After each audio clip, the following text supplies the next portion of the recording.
The last movie he performed in was Edward Scissorhands, which was honestly a perfect last film. It wasn't supposed to be his last film because Tim had written other parts for him. I'll tell you the story of how he and Tim met. My dad was doing a television show, children's TV show for Disney. It was called Read, Write, and Draw. And it was teaching kids how to tell stories. They would send in things. And he did a lot of things for Disney during that period, including Ratigan and The Great Mouse Detective. And so he had heard about this young animator, and they said, oh, he's a big Vincent Price fan, and we think he's super talented, we'd love you to meet him, and we know he'd get a kick out of it. And so my dad goes and he meets Tim, and he falls in love with his line work. You know, he was doing these beautiful black and white pen and ink drawings, which you can see, of course, in his first little film, which was called Vincent. And my dad agreed to narrate it. Now, Tim grew up as a huge fan of my dad's. And so imagine you grow up as a huge fan of my dad's, and Vincent Price narrates your first film. So I think Tim more than repaid the favor by writing the perfect swan song and last part for my dad in Edward Scissorhands. I just want to thank you so much for keeping his memory alive. He was an amazing artist and human being. Thank you. And we need more Vincent Prices in the world these days. Thank you. Thank you. You know, it's a very little. You're getting a very tiny taste of him through me. No way I could be as big of as bright of a light as he was. But I will say that being able to convey the love and joy that he had for what he did and the gratitude he had for what he did, it's a gift in my life too. So thank you.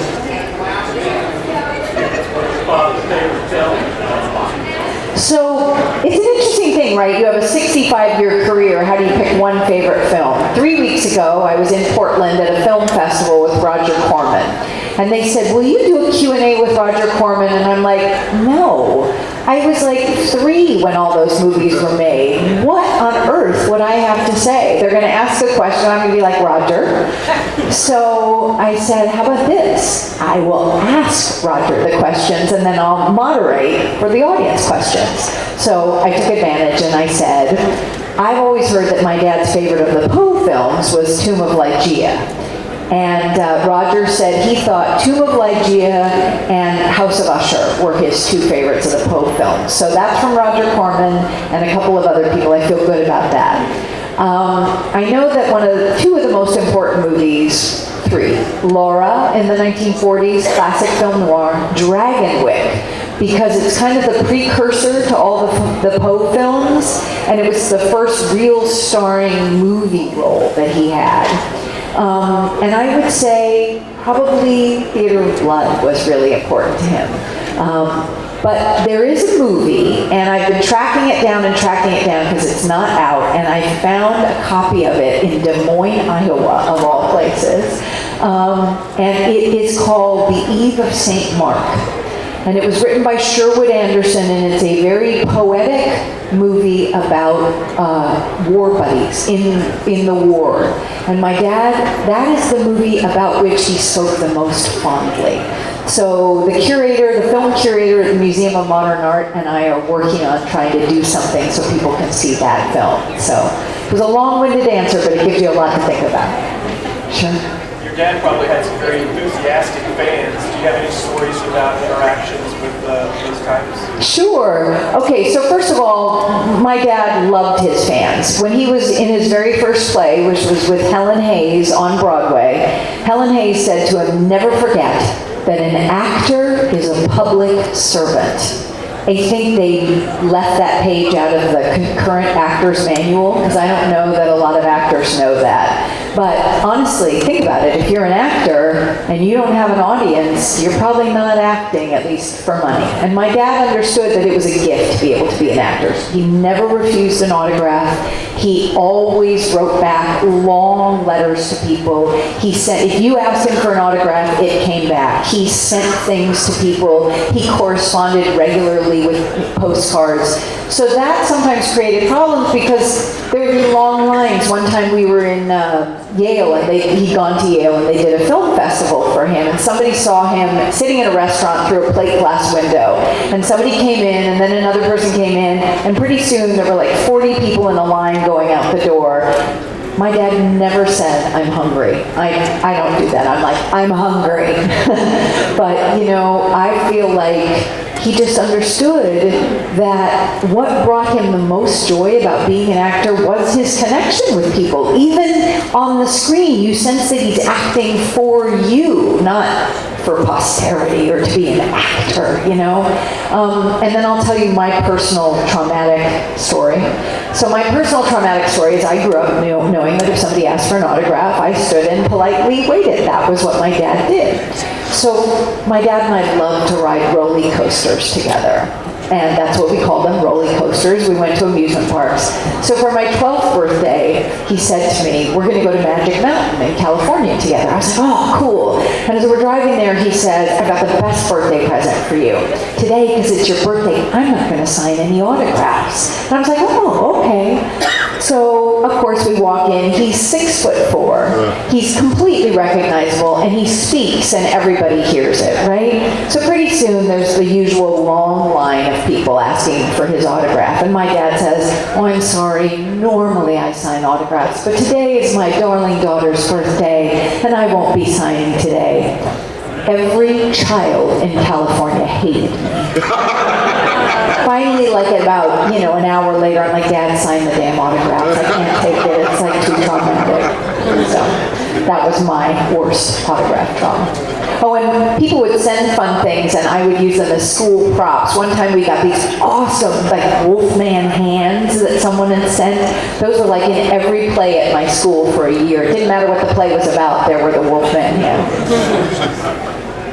Any other? Yeah.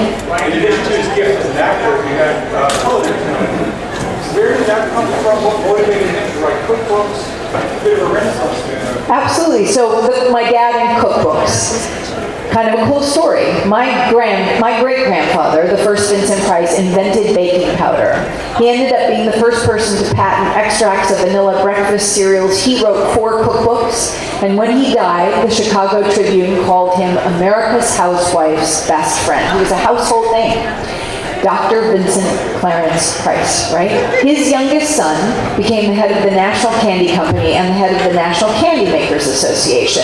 And when my dad was born, it was like a month before, or 2 weeks before or something, the National Candy Makers Convention. So they proudly awarded my grandfather a little plaque for my dad, calling him the Candy Kid. So he grew up with this whole food legacy. I would like to tell you that's why. Really, the real reason is he loved to eat.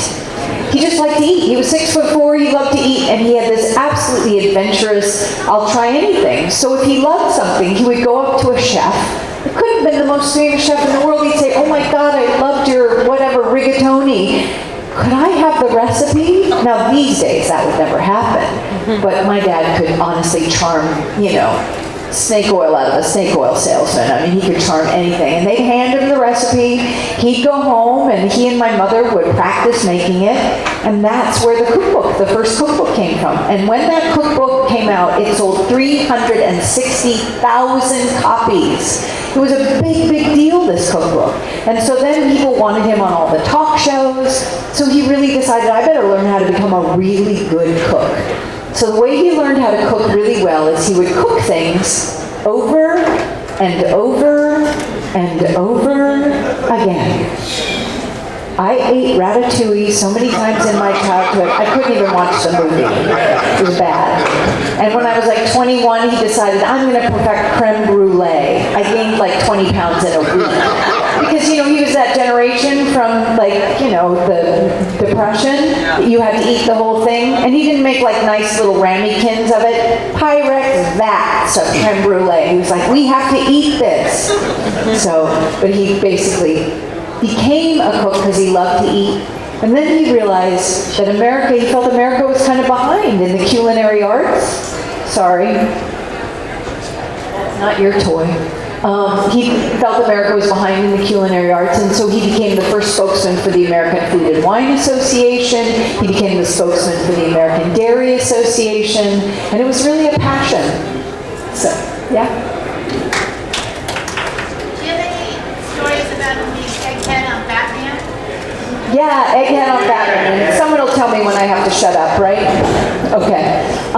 So, first of all, my dad started doing a lot of television early on. He was in the very first episode of Playhouse 90, which was recorded live, the first live TV episode. He did a lot of TV in the 50s, a lot of, game shows like What's My Line and Pantomime Quiz and all of those things.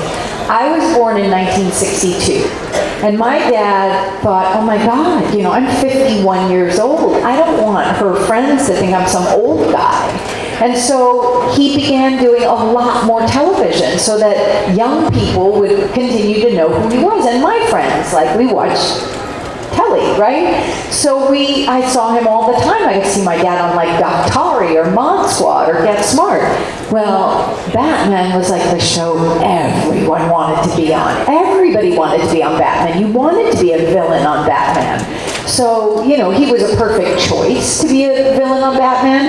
And of course, there were some nice little connections, Eartha Kitt's daughter was in my class, so, we had the Catwoman connection, and Adam West's stepdaughter was in my class in school, so there were lots of Batman, connections.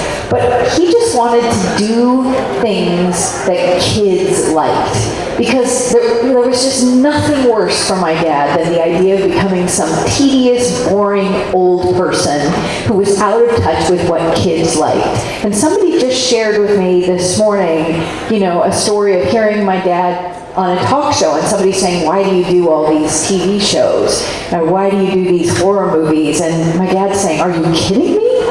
This is what kids like, and I love being up to date with young people. And that's, of course, why he did Michael Jackson's Thriller. That's why he did Alice Cooper's stuff. Because, he didn't know what a rap was. He didn't listen to Alice Cooper's music. He liked opera. But he didn't want to be some old fuddy-duddy guy. He wanted to know what young people were interested in. If you know what young people are interested in, then you've got the pulse of the world. And so that's when he did it. Speaking of Thriller, your father had an amazing voice, an amazing timbre, an amazing effect to his voice. Did he trot it out and use it on you, bedtime stories, or, God forbid, discipline? Well, far worse than the voice in the discipline department was when the eyebrow went up. That eyebrow. I'm going to talk a little bit about his voice, then I'll tell you a discipline story. He came from this very musical family, super, super talented musical family. And he quickly realized that he wasn't as talented as they were, but he had a good enough voice to sing, travel the world singing with the Yale Glee Club and do musicals on Broadway. But I really think he thought of his voice as his instrument. He used his voice like an instrument. It's why he loved doing radio so much. But you can hear over time, and I have some early recordings from the 1930s, how he even grew his voice. We think of a voice as something we came with, but he actually grew his voice into being something he could use even more. And when he came out to Hollywood, because he started in the theater, every single actor who came from the theater and went to Hollywood, they were assigned a speech and dialect coach, because you had to learn how to speak for the cameras, because in those days the microphones were very, very sensitive. And in a stage, you want to be projecting to the last person in the room. You do that in a movie, you look like your lips are flapping. It's not a good thing. His speech and dialect coach was the same coach as Ronald Coleman's. And my dad adored Ronald Coleman. He was his screen idol. So I think in some ways that influenced it. And as for discipline, I'll share one story. So when I was a kid, I kind of didn't know what all my friends were talking about, that my dad was so scary, because my parents wouldn't let me see the scary stuff. So I saw the things on TV, which were spoofing the scary stuff, but not scary. So I must have been about 5 or 6 years old, and we lived in a 9,000 square foot Spanish mansion. It had an entry hall with 40-foot ceilings and a huge staircase that went up all the way around it. So we were back in the kitchen, And my dad was home. He was away a lot. And I did something that pissed my mother off so much that she turned to my dad and she said, "You spank her." Well, I was a smart, wily little kid, and I saw that as an opportunity because I thought, this guy's old. I can outrun him. So I immediately took off up the stairs. I'm figuring he's in his late 50s. Of course, I'm in my late 50s now, so I know that was misguided. But I started running up the stairs, and I'm thinking to myself, I've got 9,000 square feet. I've got this made.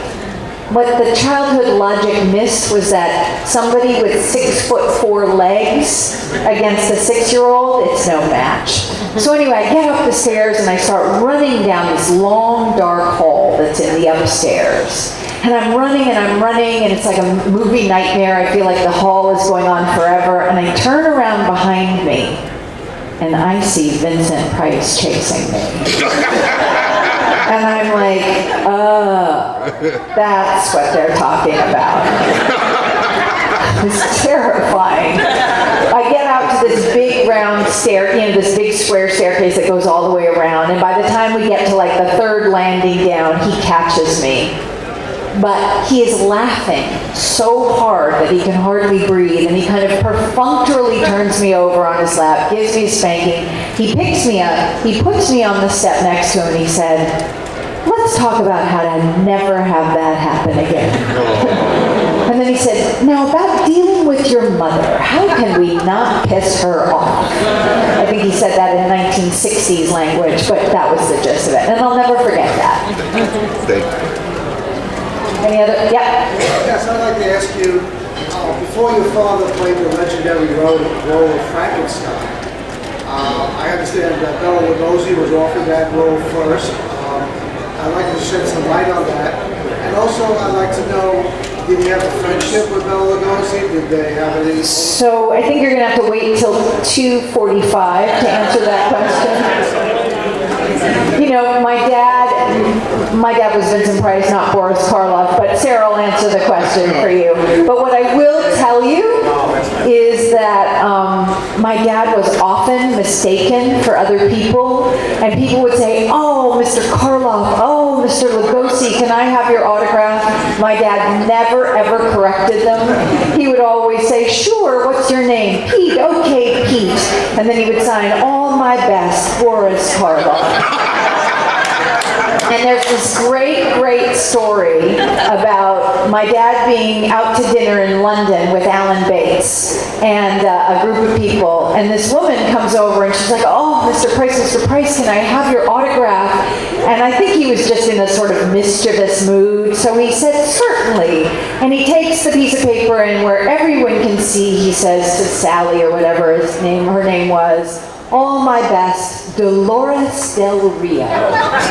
And then he hands it back to this woman, and she goes off smiling, and Alan Bates looks at her and says, "Vincent, what were you doing? Dolores Del Rio, that woman is going to come back and pour soup on our head."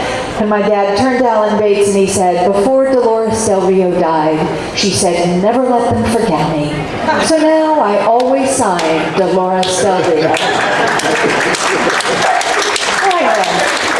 How are we doing? Okay, I'm going to end with can I have a quick story? I'm going to end with a quick story. I've been telling this one a lot, but I'm telling it today because I'm going to tell it in memory of my sister-in-law. She passed away a week ago from today, last Saturday, and I was the flower girl at her and my brother's wedding when I was 5 years old. So she's been in my life my whole life, and this story is told in memory of Renee Price, who died a week ago. So at the end of my dad's life, when his body was failing but his brain was still active, we were trying to find ways to keep him occupied, and we decided to play board games. Now, I had an ulterior motive for this, because as a child, I had always wanted to play board games with my family. They never had the time of day for it. I would say, "Can't we do things like normal families?" And I'd bug them about it.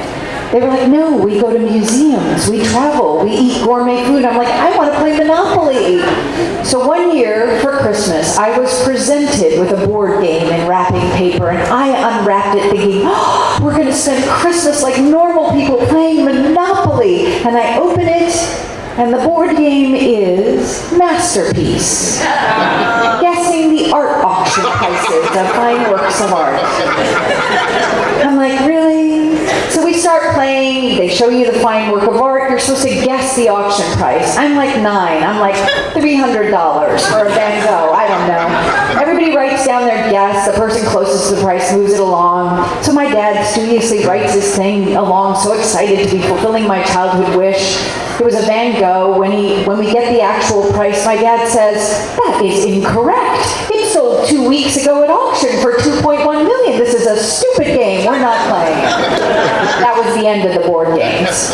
Till the end of my dad's life, we started playing Trivial Pursuit. My brother, my dad, and me against my sister-in-law, Reg, who took care of my dad, and another family friend.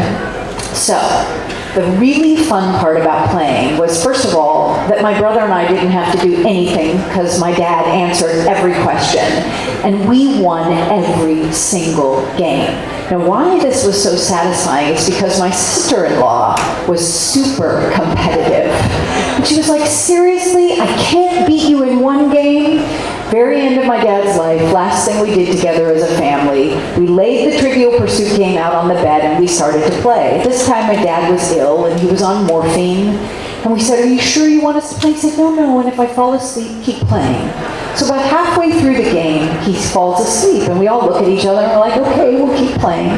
So my brother and I soldier on and we're feeling pretty good about ourselves. We're actually winning. And we get to that last question, you know, where they pull the card and they get to choose what the category is.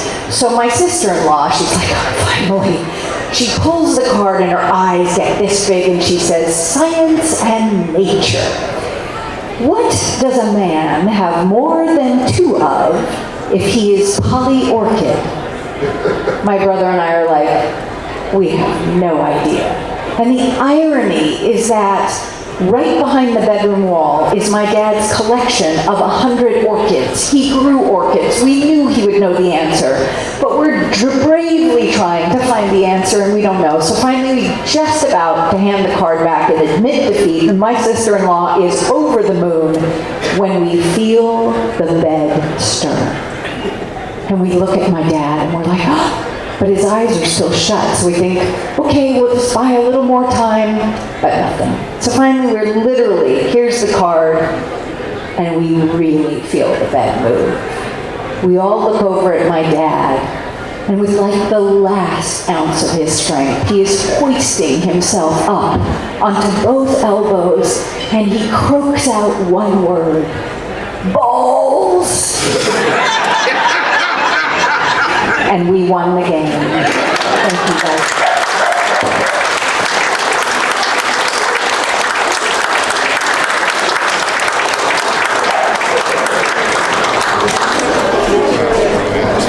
Once again, Victoria Price, wasn't that great?